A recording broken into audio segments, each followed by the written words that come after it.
ఈ రచయిత నీకు నేను రచించిన వారు శ్రీ విజయ్ దుర్గ గారు. ఆఫీస్ నుంచి వేగంగా బయటకు వచ్చిన రూబీ తన కారులో కూర్చొని రిలాక్స్డ్ గా ఊపిరి తీసుకొని పట్టలేని సంతోషంతో, ఓ మై గాడ్, నేను వెతకాలనుకున్న వ్యక్తి నా కంపెనీలోనే వర్క్ చేస్తున్నాడు. తన పేరు అశ్రిత. How handsome he's. నాకు చాలా నచ్చాడు.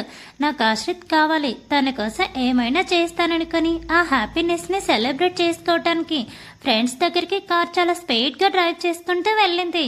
అప్పటికే కార్నివాల్ సినిమాస్ థియేటర్ దగ్గర రూబీ కోసం ఫ్రెండ్స్ అంతా వెయిట్ చేస్తున్నారు. రూబీకి మూవీ చూసే ఇంట్రెస్ట్ లేక ఫ్రెండ్స్ కి కాల్ చేసి అక్కడి నుంచి జోహో బీచ్ కి డైరెక్ట్ గా వచ్చేయమని ఆర్డర్ వేసింది. రూబీ ఫ్రెండ్స్ అంతా దీనికి పిచ్చిగాని పట్టిందా ఏంటి, ఈ టైంలో బీచ్ కి రమ్మంటుంది, హ్యాపీగా ఏసీ థియేటర్ లో మూవీ చూడకుండా ఇంత ఎండలో బీచ్ అంటుందేంటి, ఈ తింగర్ది అంది. వేరొక ఫ్రెండ్, ధైర్యం ఉంటే ఈ మాటలు రూబీ ముందు అను అంది.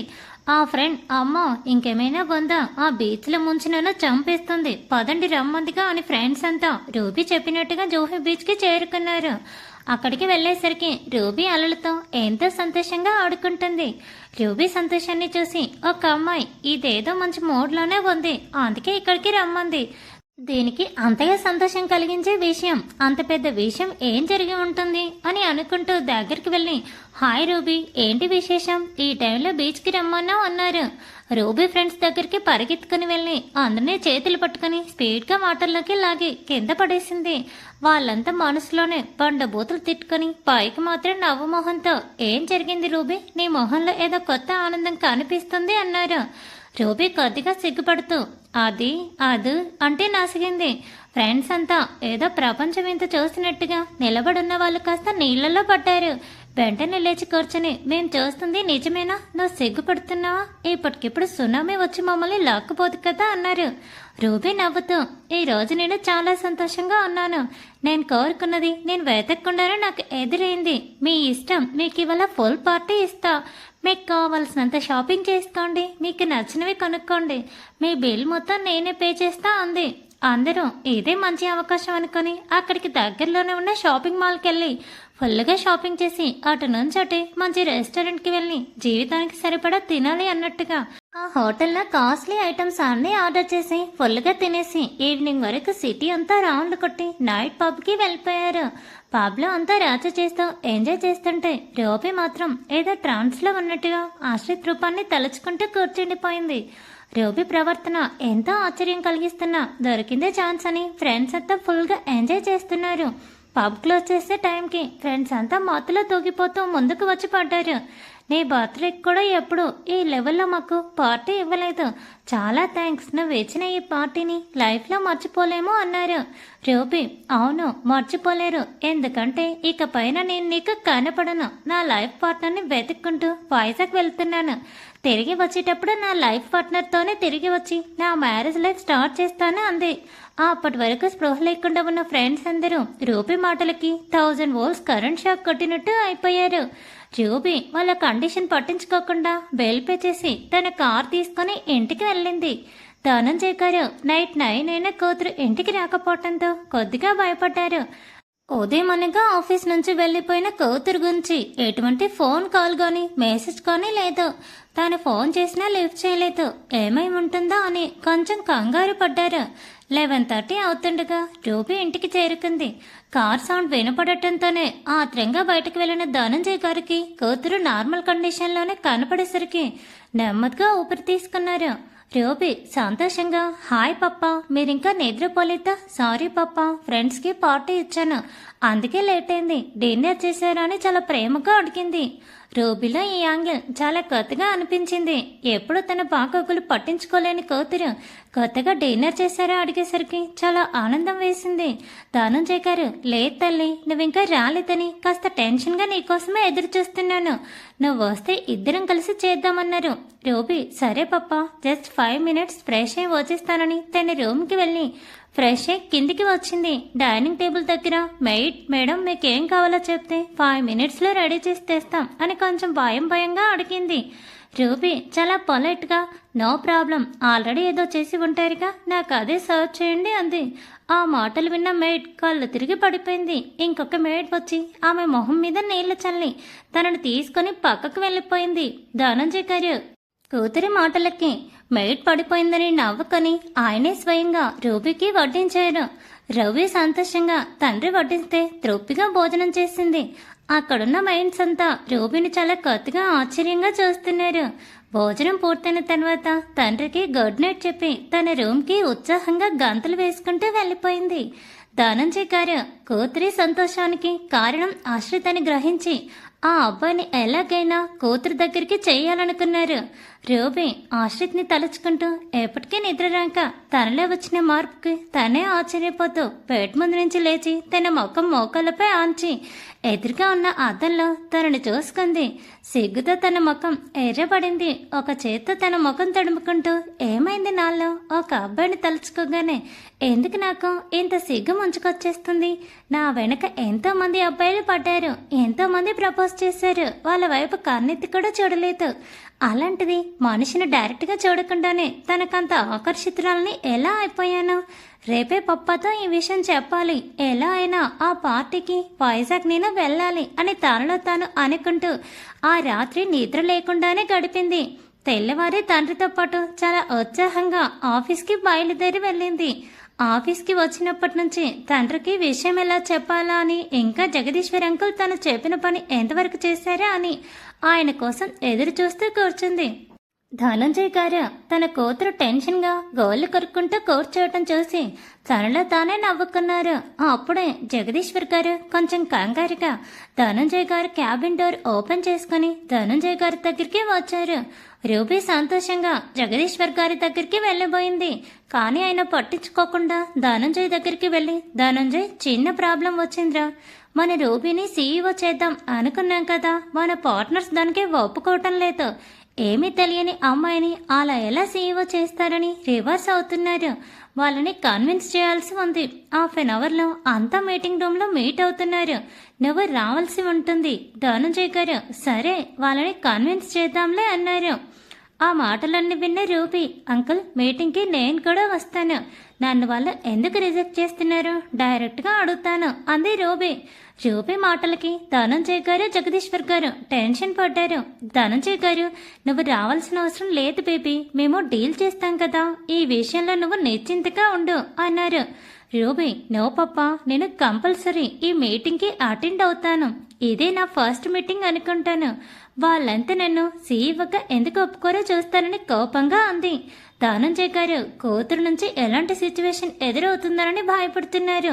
అంతా హాఫ్ అన్ అవర్లో మీటింగ్ రూమ్లో ఉన్నారు. ఆ మీటింగ్ రూమ్లో ఉన్న పొడగొట్టు టేబుల్కి ఇరువైపులా షేర్ హోల్డర్స్ అందరూ కూర్చొని ఉన్నారు. మిడిల్లో ఉన్న చైర్లో ధనంజయ్ గారు కూర్చున్నారు. ధనంజయ్ గారికి ఒక పక్క రూబీ, మరో పక్క జగదీశ్వర్ గారు కూర్చున్నారు. షేర్ హోల్డర్స్లోని ఒక వ్యక్తి లేచి నిలబడి, వాట్ ఈస్ దిస్ ధనంజయ్, మిమ్మల్ని నమ్మి మీ కంపెనీలో షేర్స్ తీసుకున్నాము, ఇప్పుడు సడన్గా మీ ఇష్టానికి మీ అమ్మాయిని సీఈఓగా అనౌన్స్ చేస్తానంటే ఎలా కుదురుతుంది? ఇక్కడ ఇంకా చాలా ఎక్స్పీరియన్స్ క్వాలిఫికేషన్స్ ఉన్న పర్సన్స్ ఉన్నారు, వాళ్ళని వదిలేసి ఉన్న పలంగా మీ అమ్మాయిని సీఈఓ చేయాల్సిన అవసరం ఏమొచ్చింది? ఫస్ట్ అమ్మాయిని రెగ్యులర్గా ఆఫీస్కి వచ్చి కండిషన్స్ని అర్థం చేసుకోమనండి. ఆఫీస్కి రావడం అంటే పబ్కి వెళ్ళడం అనుకుంటుంది కావాలో అని చాలా హేళనగా మాట్లాడారు. అతని మాటలకి ధనంజయ్ కళ్ళు కోపంతో ఎర్రపడ్డాయి. రూబీ లేచి నిలబడింది. ధనంజయ్ గారు కూర్చోమని సాయిక చేసినా వినలేదు. రూబీ గుడ్ మార్నింగ్ ఎవ్రీవన్, నన్ను మా పాప సీఈఓ చేస్తుంటే మీ అందరికీ అభ్యంతరం ఉంది అంతే కదా, పోనీ మా పాప కాకుండా నెక్స్ట్ సీఈఓగా ఎవరు ఉంటే బాగుంటుందో అని మీరు చెప్పండి అని సూటిగా ప్రశ్నించింది.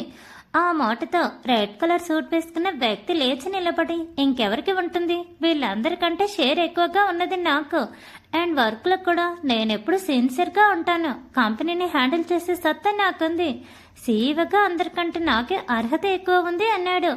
ఇంకొక బ్లూ కలర్ సూట్ వేసుకున్న వ్యక్తి లేచి రెడ్ కలర్ సూట్ వేసుకున్న వ్యక్తితో, అలా ఎలా ఉంది, నీకంటే 1% మాత్రమే ఉంది, నాకు షేర్స్ తక్కువ, అలాంటప్పుడు నాకు కూడా సీఈఓ అయ్యే ఛాన్స్ ఉంది అని ఒక్కొక్కరిగా లేచి నేనంటే నేను అనుకుంటూ దెబ్బలాడుకుంటున్నారు. రూబీ స్టాప్ ఇట్ అని గట్టిగా అరిచింది. అంతా సైలెంట్ అయి ఎవరి ప్లేస్లో వాళ్ళు కూర్చున్నారు. నేను చిన్నదాన్ని, ఎలా ఉండాలో తెలీదు, సీఈఓగా ఎలా చేస్తారన్నారు, మీరంతా వయసులో చాలా పెద్దవారు, అనుభవంలో పెద్దవాళ్ళు, కానీ ఏం ఉపయోగం? ఒక చిన్న విషయానికి ఇంత రాద్ధాంతం చేస్తున్నారు.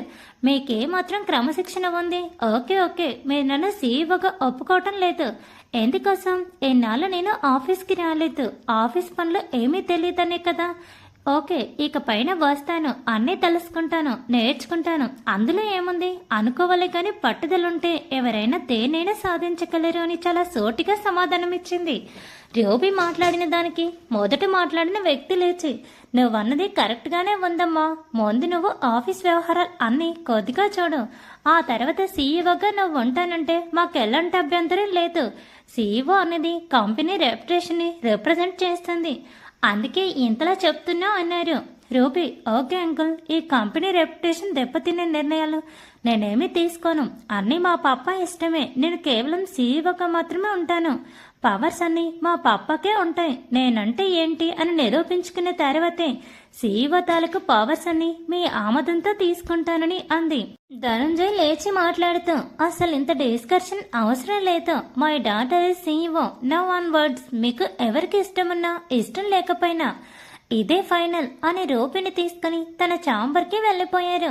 జగదీశ్వర్ గారు, అందరికీ యంగ్ జనరేషన్కి ఛాన్స్ ఇవ్వాలి. వాళ్ళంతటా వాళ్ళే ముందుకు వచ్చినప్పుడు వారికి మనం ఛాన్స్ ఇవ్వగలిగితే వారు కంపెనీని ఇంకా ముందుకు తీసుకువెళ్తారు. Try to understand. ఇక ఈ విషయం వదిలి ఎప్పట్లానే మీ కోఆపరేషన్ అలాగే ఉండాలని మీటింగ్ రూమ్ నుంచి బయటికి వచ్చేశారు.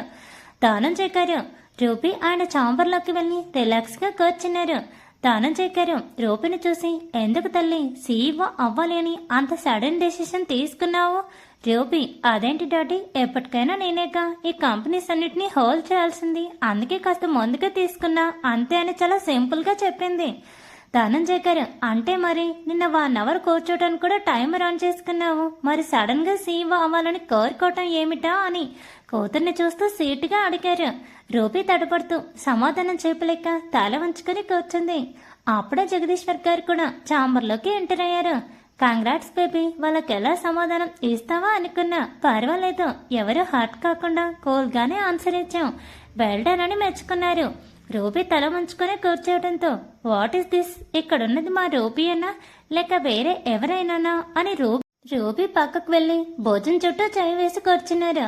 ధనంజయ్ గారే నవ్వుతూ, చూడరా నా కూతుర్లో ఏదో చేంజ్ కనిపిస్తుంది, ఎప్పుడూ యాటిట్యూడ్ చూపిస్తూ ఎంతటి వారికైనా సమాధానం చెప్పే నా కూతురు, ఏదైనా కావాలంటే ఎంత దూరమైన వెళ్ళి సాధించుకుని నా కూతురు, నేను అడిగిన చిన్న ప్రశ్నకి ఎలా తల ఉంచుకొని కూర్చుంది అని నవ్వుతూ అన్నారు. జగదీశ్వర్ గారు, రేయ్, నీ కూతురు తల ఉంచుకొని సిగ్గుపడుతూ కూర్చుంది, సరిగ్గా చూడు అని తన చేతితో రూబీ గడ్డం పట్టుకుని తల పైకెత్తారు. అప్పటికే రూబీ చెక్కిళ్ళు ఎర్రగా అయిపోయాయి. ధనంజయ్ గారు తన సీట్ నుంచి లేచి వచ్చి, ఇలా నేను ఎప్పుడూ చూడలేదు, ఐఎమ్ సో హ్యాపీ అని రూబీ వేరొక వైపు కూర్చొని, ఇప్పుడు చెప్పు తల్లి, నీలో ఇంత మార్పుకి కారణం ఏమిటి అని అడిగారు. రూబీ కాస్త టెన్షన్గా చేతులు నలుపుకుంటూ, పాపా, అది నాకు ఒక వ్యక్తి నచ్చాడు, నాకు అతను నా లైఫ్ పార్ట్నర్గా చేసుకోవాలని ఉంది. అతను ఎవరే కాదు, మన కంపెనీలోనే వర్క్ చేస్తున్నాడు. నిన్న అంకుల్ చూపించారు కదా, వైజాగ్లో బెస్ట్ రిక్రూట్ అయిన వాళ్ళని, బెస్ట్ పర్ఫార్మర్ ఆశ్రిత్ నాకు బాగా నచ్చాడు, అందుకే ఆ పార్టీకి వెళ్ళాలనుకున్నా. అంకుల్ ఏమో ఏదైనా పొజిషన్లోనే వెళ్తే రెస్పెక్ట్ ఉంటుంది అన్నారు, అందుకే అర్జెంటుగా సీఈఓ కావాలి అని అడిగా అని చెప్పి తలదించుకుంది. ధనంజయ్ గారు హ్యాపీగా నవ్వుతూ, నా బంగారు తల్లి, చిన్నపిల్ల అనుకున్నాను, అప్పుడే లైఫ్ పార్ట్నర్ని కూడా ఎంచుకునేంత పెద్దదైపోయిందా? వెరీ గుడ్, ఇప్పుడే అబ్బాయి పెద్దవాళ్ళతో మాట్లాడి అన్ని విషయాలు మాట్లాడతాను అన్నారు. రూబీ, నో పాప, మీరు అసలు ఎంటర్ కావద్దు, నేను తనని ఇష్టపడ్డాను, తను కూడా నన్ను ఇష్టపడాలి కదా. అసలు ముందు ఆ అబ్బాయిని నేను చూడాలి, నాకు 2 డేస్లో వైజాగ్కి ఫ్లైట్ బుక్ చేయండి అని చెప్పి అక్కడి నుంచి లేచి వెళ్ళిపోయింది. ధనంజయ్ గారు జగదీశ్వర్ గారితో, జగదీశ్వర్, నా కూతుర్లో చాలా మార్పు వచ్చిందిరా, అసలు ఇంత త్వరగా తనలో మార్పు వస్తుందని అనుకోలేదు. ఆ అబ్బాయిని ఎట్టి పరిస్థితుల్లోనూ రూపుకి దూరం కాకుండా చూడాలిరా. ఆ అబ్బాయి వివరాలు, తల్లిదండ్రులు ఎవరో తెలుసుకో. అలాగే తను అన్నట్టుగా వైజాగ్ ఫ్లైట్కి టికెట్ బుక్ చేసి తనకు అకామిడేషన్ సంగతి కూడా నువ్వే చూసుకో అన్నారు. జగదీశ్వర్ గారు, అలాగే లేరా, నువ్వు అంతగా చెప్పాలా? నీకే కాదు, రూపీ నాకు కూడా కూతురే. వైజాగ్లో నా చిన్ననాటి ఫ్రెండ్ ఒకడు ఉన్నాడు. డిగ్రీ వరకు కలిసి చదివాం. నేను కలిసి చాలా సంవత్సరాలైంది. ఇప్పుడు ఎక్కడ ఉన్నాడో నాకు తెలీదు. నాకు తెలిసిన వాళ్ళతో నేను ఎంక్వైరీ చేసి తెలుసుకుంటా. ఇక ఈ అబ్బాయి విషయం అంటావా? కంపెనీలో జాయిన్ అయ్యేటప్పుడు రెజ్యూమ్ ఇచ్చి ఉంటాడుగా, అందులో తన పూర్తి డీటెయిల్స్ ఉంటాయి. దాని ద్వారా వాళ్ళ పేరెంట్స్ని కూడా ఎంక్వైరీ చేయిస్తాను. నువ్వేమీ దానికోసం అసలు టెన్షన్ పడక్కర్లేదు. ఏదైతేనేమి ఆ అబ్బాయి మూలంగా మన రూపీలో చాలా డ్రాస్టిక్ చేంజ్ వచ్చింది. ఎట్టి పరిస్థితుల్లోనూ ఆ అబ్బాయిని చేజారనివ్వనని చెప్పి చాంబర్ నుంచి బయటకు వెళ్ళిపోయారు. రూపీకి ఉన్న షార్ట్ టెంపర్కి, యాటిట్యూడ్కి తన ఫ్యూచర్ ఎలా ఉంటుందా అని ఎప్పుడూ భయపడుతూ ఉండే ధనంజయ్ గారికి ఆశ్రిత్ వల్ల రూపీలో వచ్చిన మార్పు ఆయన మనసుకు చాలా ప్రశాంతతనిచ్చింది. కాసేపు అలాగే రిలాక్స్డ్గా చాంబర్లో ఉన్న సోఫాలో కళ్ళు మూసుకొని వండిపోయారు. రూపీ ఆఫీస్ నుంచి సరాసరి మ్యాన్షన్కి చేరుకుంది. టైం కాని టైంలో రూపీని చూడగానే మేడ్స్ అంతా భయంతో వణికిపోయారు. ఎప్పుడూ ఆ సమయంలో ఇంటికి రాని రూపీ హఠాత్తుగా చూసేసరికి మ్యాన్షన్లో పని వాళ్ళందరికీ గుండె నిమిషానికి 102 కొట్టుకుంది. అసలే నిన్న రాత్రి నుంచి రూపీ ప్రవర్తనలో వచ్చిన మార్పుకు ఒక్కొక్కరికి ఏమీ అర్థం కాకుండా ఉంది. అలా భయంగానే హాల్లో కూర్చున్న రూపీ దగ్గరికి ఒక మెయిడ్ జ్యూస్ తీసుకుని వెళ్ళి మేడం అని చాలా భయంగా పిలిచింది. రూపీ కామ్గా జ్యూస్ తీసుకుని మొత్తం తాగేసి ఆఫ్టర్నూన్ లంచ్కి తనకేం కావాలో ఐటమ్స్ చెప్పి తన రూమ్కి వెళ్ళిపోయింది. రూబీ అంతా సైలెంట్గా తన రూమ్కి వెళ్ళిపోయేసరికి అంతా ప్రశాంతంగా ఊపిరి పీల్చుకున్నారు. పెను తుఫాను వెలిసినంత రిలాక్స్గా ఫీల్ అయి ఎవరి పనుల్లో వాళ్ళు పాడిపోయారు. రూబీ తన రూమ్కి వెళ్ళి ఫ్రెష్ అయి వచ్చి రిలాక్స్గా బెడ్పై పడుకొని ఆశ్రిత్ ఆలోచనలో మునిగిపోయింది. ఈ లోపు తన ఫోన్ రింగ్ అవటంతో ఈ లోకల్లోకి వచ్చి ఫోన్ డిస్ప్లేలో స్క్రోల్ అవుతున్న రాబర్ట్ నేమ్ చూసి నవ్వుకుంటూ ఫోన్ లిఫ్ట్ చేసింది. రాబర్ట్ చాలా గొప్ప విషయాన్ని కనిపెట్టినట్టుగా చాలా బిల్డప్ ఇస్తూ, రూబీ నువ్వు అడిగిన అతని ఇన్ఫర్మేషన్ అంతా చాలా కష్టపడి సంపాదించాను. అసలు ఆ ఛానల్ వాళ్ళని పర్సనల్గా రిక్వెస్ట్ చేసి ఆ డాక్యుమెంట్ వీడియో అంతా తెప్పించి నువ్వు చెప్పిన గుర్తులతో సరిగ్గా ఆ వ్యూ పాయింట్లో అందులో ఆ బ్యాక్గ్రౌండ్లో ఉన్న వ్యక్తి ఎవరై ఉంటారా అని చాలా కష్టపడ్డాను. ఫైనల్గా ఆ అబ్బాయిని కనుక్కొని తన ఫోటోని ఆ వీడియో నుంచి స్క్రీన్ షాట్ తీసుకొని వైజాగ్లో నాకున్న ఫ్రెండ్ సర్కిల్లో ఆ అబ్బాయి ఫోటోని ఫార్వర్డ్ చేసి తెలుసుకున్నాను. ఆ అబ్బాయి పూర్తి వివరాలు నీకు వాట్సాప్ మెసేజ్ చేస్తున్నాను, నువ్వే చూసుకో అన్నాడు.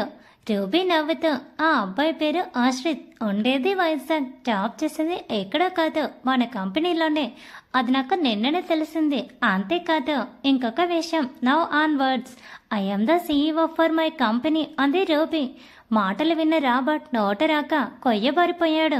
ఏంటి రూబీ ఎన్ని షాక్లు ఇస్తున్నావు?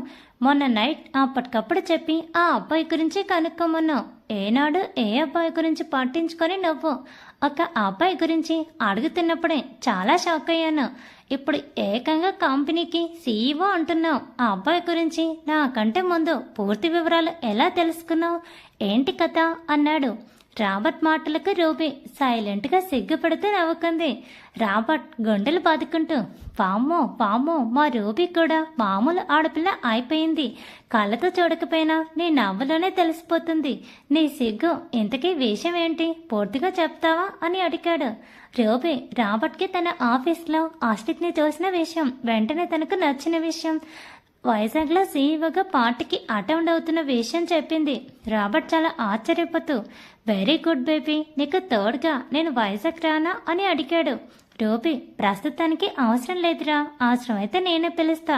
అప్పుడు మన గ్యాంగ్ని తీసుకొని వద్దువు. అక్కడ కొన్ని రోజులు ఎంజాయ్ చేద్దాం. ఆశ్రిత్ని నేను దగ్గరుండి చూసి ఆ తర్వాత నా మనసులో మట్టు చెప్తాను. క్వీన్ విక్టోరియా లాంటి ఈ రూబీ ఇష్టపడుతుంటే ఏ మగాడు కాదు అంటాడు చెప్పు అంది. రాబర్ట్, అవును ఆ మాట మాత్రం నిజమే. ఇప్పటికిప్పుడు ఆ అబ్బాయి ముందుకు వెళ్ళి నిన్ను ప్రేమిస్తున్నాను అంటే ఆ మంతా నీ కౌగిలలో వాలిపోతాడు అన్నాడు. రూబీ రాబర్ట్ మాటలకి నవ్వుతూ సరదాగా కాసేపు పిచ్చిపాటి మాట్లాడుకొని ఫోన్ పెట్టేసింది. ఫోన్ పెట్టిన తర్వాత రాబర్ట్ మాటలన్నీ ఒక్కొక్కటిగా గుర్తు తెచ్చుకొని ఆశ్రిత్ ఫోటో తన దగ్గర ఉంది అనటంతో ఇమీడియట్గా రాబర్ట్కి మళ్ళీ ఫోన్ చేసి ఆశ్రిత్ ఫోటో సెండ్ చేయమని అంది. ఎంతో తెలివిగా ఉండే మా రూపీ ప్రేమలో పడగానే ఇంత డాంబ్ అయిపోయిందేంటి? ఇంతకు ముందే నేను చెప్పానుగా నీ వాట్సాప్కి అన్ని డీటెయిల్స్ సెండ్ చేశాను అని. అందులోనే ఫోటో కూడా ఉంది. చూసుకో అని చెప్పి ఫోన్ పెట్టేశాడు. రూబీ తన తెలివి తక్కువతనానికి తనని తానే తిట్టుకొని వాట్సాప్ ఓపెన్ చేసి ఆహా ఎంత హ్యాండ్సమ్గా ఉన్నాడు. ఆ నవ్వు పెదవులపైన లేదు, కళ్ళతోనే నవ్వుతూ నా గుండెను కొల్ల కొట్టాడు. వస్తున్నాను ఆశ్రిత్, నీకే రెక్కలు కట్టుకొని నీ ముందు వాలుతాను. నన్ను చూసిన నీ కన్నా ఇంకా అందంగా మెరవడం నేను చూడాలి అని నవ్వుకుంటూ మొబైల్ స్క్రీన్పై ఉన్న ఆశ్రిత్ ఫోటోని వేలుతో తడుముతూ రాత్రంతా ఆశ్రిత్ ఆలోచనలతో నిద్రపోకుండా ఉండటం వలన మెల్లగా నిద్రలోకి జారుకుంది. జగదీశ్వర్ గారు రూబీ కోరినట్టుగానే పార్టీ రోజు వైజాగ్లో ల్యాండ్ అయ్యేలా టికెట్ బుక్ చేశారు. కంపెనీ గెస్ట్ హౌస్లోనే రూబీకి అకామిడేషన్ ఏర్పాటు చేశారు. అక్కడ హెచ్ఆర్కి రూబీ గురించి అన్ని విషయాలు చెప్పి ఎప్పుడైనా ఏదైనా పొరపాటుగా ప్రవర్తిస్తే అక్కడికక్కడే రూబీకి కంపెనీకి బ్యాడ్ నేమ్ రాకుండా చూడాలని చెప్పారు. Vizag branch HR okay sir, తప్పకుండా నేను చూసుకుంటాను మేడం, ఇక్కడున్నంత వరకు మేడం బాధ్యత నాది అన్నారు. ఎన్నో ఆశలతో ఆశ్రిత్ కోసం రెక్కలు కట్టుకుని వాళ్ళన రూబీ ఆశ్రిత్ తన వైపు కన్నెత్తి కూడా చూడకుండా సాన్వితో క్లోజ్గా ఉండటం చూసి భరించలేకపోయింది. ఆశ్రిత్ కోసం ఎంతో శాంతంగా మారుతున్న రూబీ ప్రవర్తన తిరిగి పూర్తి స్థితికి చేరుకుంది. అందుకే చాలా పొగరుగా యాటిట్యూడ్తో పార్టీలో ఆశ్రిత్ని సాన్విని కలిపి పొగుడుతుంటే తట్టుకోలేక కావాలని తక్కువ చేసి మాట్లాడి ఆశ్రిత్ సాన్విలని ఎలా అయినా దూరం పెట్టాలని ఇద్దరికీ వేరు వేరు బ్రాంచెస్లో ప్రమోషన్ పేరుతో ఆఫర్ ఇచ్చింది. కానీ ఆశ్రిత్ ఎంతో తెలియక ఆ ఆఫర్ని తిరస్కరించాడు. ఈ అవమానాన్ని తట్టుకోలేని రూబీ తన కారుని తీసుకుని వెళ్ళిపోతూ ఉండగానే గార్డెన్ ఏరియాలో ఆశ్రిత్ భుజంపై తలవాల్చి ఉన్న శాన్విని చూసి మరింత కోపం ఎక్కువై ర్యాష్గా డ్రైవ్ చేసుకుంటూ వెళ్ళిపోయింది. గౌతమ్ సురేష్ వాళ్ళకు ధైర్యం చెప్పి ఏమీ కాదు, అంతా మంచి జరుగుతుంది, ఈ విషయాన్నిక వదిలేయండి, ఫ్రీ అయిపోండి, రేపు హాలిడే కదా, హాలిడేని బాగా ఎంజాయ్ చేయండి, ఇంకా అంతా ఇంటికి బయలుదేరుదామని అంతా కలిసి ఇంటికి బయలుదేరారు. సురేష్ గౌతమ్ సుధా లలితల్ని తీసుకుని వేరే వైపుగా వెళ్ళిపోగా ఆశ్రిత్ శాన్విని తీసుకుని సీతమ్మ దారి వైపు బయలుదేరాడు. తన భుజం మీద ఉన్న శాన్వి చేతి స్పర్శలోని తేడాను గమనించి ఇంకా భయపడుతుందని అర్థమై అక్కడే దగ్గరలో పార్క్ ఉంటే బైక్ అక్కడ ఆపాడు. అప్పటికే టైం నైట్ 9 అవుతుంది. బైక్ ఆగేసరికి ఆలోచనలో ఉన్న శాన్వి చుట్టూ చూసి అదేంటి ఆశ్రిత్, ఇక్కడ బండి ఆపాం, ఇప్పటికే లేట్ అయింది, అమ్మ వాళ్ళు మన కోసం చూస్తారు, పద అంది. ఆశ్రిత్ వెళ్ళిపోతాం, ఒక 10 నిమిషాలు కూర్చుందాం, మళ్ళీ ఇంటికి వెళ్తే ఎవరికి వాళ్ళు విడిపోతాంగా, కాసేపు కూర్చొని ప్రశాంతంగా ఉండి వెళ్దాం అన్నాడు. శాన్వి కూడా ఆశ్రిత్తో వండాలనిపించి సరే అని ఆశ్రిత్తో పాటు పార్కులోకి వెళ్ళింది. అంతా చీకటైన కూడా ఎల్ఈడి విద్యుత్ దీపాలతో పట్టుపొగ్గల్లా ఉంది. వారిద్దరూ వెళ్ళి ఒక దగ్గర కూర్చున్నారు. ఆశ్రిత్ శాన్వి చుట్టూ చేయి వేసి దగ్గర తీసుకొని సైడ్ నుంచి నుదుటి మీద ముద్దు పెట్టుకుని భయపడకు, మనల్ని ఎవరూ వేరు చేయలేరు, మన మధ్యలోకి ఎవరూ రాలేరు, అనవసరమైన విషయాల గురించి ఎక్కువగా ఆలోచించి మనసు పాడు చేసుకోకు, నీతో ఈ వేళ ఎంతో సంతోషంగా గడపాలనుకున్నాను. చివరి నిమిషంలో ఆ అమ్మాయి వల్ల అంతా అప్సెట్ అయిపోయింది. ఏదో తెలిసి తెలియక ఆ అమ్మాయి మాట్లాడింది, దానిని సీరియస్గా తీసుకోకు అని అన్నాడు. శాన్వి నాకు అలానే అనిపిస్తుంది, కానీ నా మనసు నా మాట వినటం లేదు, నీకు దూరంగా ఉండాలి అనే ఆలోచన నా హృదయం తట్టుకోలేకపోతుంది, మనం త్వరగా పెళ్లి చేసుకుందాం, నీకు దూరంగా ఉండటం నా వల్ల కాదు అని ఆశ్రిత్ని హత్తుకుపోయింది. సరే సరే, ఈ విషయం ఇక్కడితోటి వదిలి నేను నెమ్మదిగా అమ్మతోటి విషయం చెప్తాను, పద వెళ్దాం, అసలే చీకటిగా ఉంది, ఈ టైంలో నువ్వు ఇంత దగ్గరగా ఉంటే నాకేవేవో ఆలోచనలు వస్తున్నాయి అన్నాడు. అప్పటి వరకు మోడీగా ఉన్న శాన్వి ఆశ్రిత్ మాటల్లో చెలిపితనాన్ని గుర్తించి తనకు దూరం జరిగి తనని చిన్నగా దెబ్బలు వేసి పద, మన కోసం అంతా వెయిట్ చేస్తూ ఉంటారు, మళ్ళీ మీకు కూడా లేట్ అవుతుంది వెళ్ళటానికి అని ఇద్దరు ఇంటికి బయలుదేరారు. చల్లగాలిలో బైక్ స్లోగా డ్రైవ్ చేస్తూ శాన్వి చేతిని తన నడుం చుట్టూ బిగించి పట్టుకుని లాగాడు. అలా లాగడంతో శాన్వి ఆశ్రిత్కి మరింత దగ్గరగా జరిగింది. మనసులో ఉన్న కొద్దిపాటి భయం ఆశ్రిత్ స్పర్శతో దూరం అయింది. ఆశ్రిత్ వీపుపై తల వాల్చి ఇంకా గట్టిగా హత్తుకొని కళ్ళు మూసుకొని ఉండిపోయింది. ఆశ్రిత్ ముందు నుంచి చెయ్యి వెనక్కి పెట్టి శాన్వి చెంపపై చిన్నగా తట్టాడు. స్లోగా వెళ్లటంతో ఇంటికి చేరేసరికి 10 అయింది. ప్రసాద్ గారు, రావలి గారు, శాంతి గారు ముగ్గురు హాల్లోనే ఇద్దరి కోసం వెయిట్ చేస్తున్నారు. పార్టీ ఎంజాయ్ చేసి ఎంతో ఆనందంగా వస్తారనుకున్న పిల్లలిద్దరి మొహాల్లో కొద్దిగా దిగులు తొంగి చూడటంతో ఏదో జరిగింది అని అర్థం చేసుకున్నారు. ఈ సమయంలో అడగడం కరెక్ట్ కాదని ముగ్గురు ఏమీ మాట్లాడకుండా వండిపోయారు. ఒక 5 నిమిషాలు అక్కడే కూర్చొని రవలి గారిని తీసుకుని ఆశ్రిత్ వాళ్ళ ఇంటికి బయలుదేరాడు. శాన్వి దిగులుగా ఆశ్రిత్ని చూసింది. ఆశ్రిత్ కాళ్ళతోనే ధైర్యం చెప్పి రేపు వస్తాను అని సైగ చేసి చెప్పాడు. ఆ మాటతో శాన్వి పెదవులపై చిరునవ్వు మెరిసింది. రవలి గారు ఆశ్రిత్ మాధవధార వాళ్ళ ఇంటికి చేరుకున్నారు. ఫ్రెష్ అయి బట్టలు మార్చుకుని వచ్చి హాల్లోనే సోఫాలో తల వార్చి కూర్చున్నాడు. రవలి గారు నిద్రపోవటానికి తన గదిలోకి వెళ్తూ ఎందుకో అనుమానం వచ్చి ఆశ్రిత్ దగ్గరికి వచ్చి ఏంటి నాన్న, ఏం జరిగింది? ఎంతో సంతోషంగా పార్టీకి వెళ్లారు, కానీ తిరిగి వచ్చేటప్పుడు మీ ఇద్దరి ముఖంలో కూడా ఆ సంతోషం కనపడలేదు. పార్టీలో ఏం జరిగింది? ఎవరైనా ఏమైనా అన్నారా? ఈవేళ ఎవరైనా తప్పుగా ప్రవర్తించారా అని అడిగారు. ఆశ్రిత్ అదేమీ లేదమ్మా, అంతా బాగానే జరిగింది. కాకపోతే చివరిలోనే మా కంపెనీకి కొత్తగా చార్జ్ తీసుకున్న సీఈఓ అంట. చిన్న అమ్మాయే, ఆ అమ్మాయి ఎందుకో కొంచెం అదో రకంగా బిహేవ్ చేసింది. మేం వర్క్ బాగా చేశామని మెచ్చుకుంటూనే ప్రత్యేకించి శాన్విని నన్ను ప్రమోషన్ ఇచ్చి వేరు చోట్ల అపాయింట్ చేస్తామని చెప్పింది. నేను సున్నితంగా ఆఫర్ని కాదు అని చెప్పాను. దానికి ఆమె మీ జాబు వదులుకోవాల్సి వస్తుంది అంది అని ఇండైరెక్ట్ గా వార్న్ చేసింది. నేను దేనికైనా ఓకే అని చెప్పేసి వచ్చేసా. ఆ విషయం జరిగినప్పటి నుంచి శాన్వి చాలా అప్సెట్ అయింది. తనకు నేను ఎక్కడ దూరం అయిపోతానో అని, అందుకే చిన్న డిసప్పాయింట్మెంట్ గా ఉన్నాం అన్నాడు. రవళి గారికి జరిగింది అర్థమై ఇదేదో కొంచెం తేడా వ్యవహారం అనిపించింది. సరే అని మనసులో అనుకుని అలా ఏమీ జరుగుతూ ఇలాంటివి మనసులో పెట్టుకోకండి, వెళ్ళి హాయిగా పడుకో, రేపు ఆఫీస్ లేదు కదా, హ్యాపీగా రెస్ట్ తీసుకో, వీలైతే శాన్విని బయటికి కూడా తీసుకుని వెళ్ళా, తాను కూడా టెన్షన్ ఫ్రీ అవుతుంది అన్నారు. తన మనసులో అన్నమాట చెప్పకుండానే తల్లి తెలుసుకోవటంతో పక్కనే కూర్చున్న రవళి గారిని సైడ్ నుంచి హక్ చేసుకుని భుజంపై తల వాల్చి కాసేపు అలా ఉండిపోయాడు. రవళి గారు ఆశ్రిత్ తన నిమురుతో కాసేపు ఉండిపోయారు. మరీ లేట్ అవుతుండటంతో ఆశ్రిత్ని బలవంతం చేసి పడుకోమని చెప్పి ఆమె కూడా పడుకోవటానికి తన గదిలోకి వెళ్ళిపోయారు. టైం 11 అవుతున్నా నిద్ర రాకపోవడంతో శాన్వి పడుకుని ఉంటుందా లేదా అని హాయ్ అనే మెసేజ్ చేసి వదిలేశాడు. నిద్ర పట్టక ఫోన్ చేయాలా వద్దని ఆలోచిస్తున్న శాన్వి ఆశ్రిత్ నుంచి మెసేజ్ రాగానే ఇమ్మీడియట్గా రిప్లై ఇచ్చింది. ఆశ్రిత్ నవ్వుకుంటూ ఏరా ఇంకా నిద్రపోలేదా అని మెసేజ్ చేశాడు. నిద్ర పట్టడం లేదు, దిగులుగా అనిపిస్తుంది అని మెసేజ్ చేసింది. సేమ్ ఫీలింగ్ నాకు కూడా అన్నాడు. సైలెంట్గా ఉండి మెసేజ్ ఏమీ చేయలేదు. మళ్ళీ ఆశ్రిత్ టాపిక్ చేంజ్ చేయడానికి అమ్మ రేపు మన ఇద్దరిని ఎక్కడికైనా బయటికి వెళ్ళమని పర్మిషన్ ఇచ్చింది. ఎక్కడికి వెళ్దాం అని అడిగాడు. ఆ మెసేజ్ చూడగానే శాన్వి కళ్ళు పెద్దవి చేసి సంతోషంగా డాన్సింగ్ డాల్ ఎమోజీ పంపి ఎంత మంచి వారి కదా ఆంటీ, మనం ఏమీ చెప్పకుండానే మన మనసులో మాట అర్థం చేసుకుంటారు, అందుకే ఐ లవ్ ఆంటీ అంది. ఆశ్రిత్ బొంగమూతితో ఉన్న ఎమోజీ పెట్టి మీ ఆంటీనే లవ్వా, నా మీద ఏమీ లేదా అన్నాడు. శాన్వి నవ్వుతున్న ఎమోజీ పెట్టి నువ్వంటే లవ్ కాదు అంతకు మించి అంది. అలా చాలాసేపు ఇద్దరు సరదాగా చాట్ చేసుకుని మనసుని తేలికపరుచుకున్నారు. 12 అవుతుండగా ఒకరికొకరు గుడ్ నైట్ చెప్పుకొని ఉదయాన్నే కాల్ చేస్తారని ఫోన్ పక్కన పెట్టి ప్రశాంతంగా నిద్రలోకి జారుకున్నారు. Thanks for watching. Please subscribe my channel for more videos.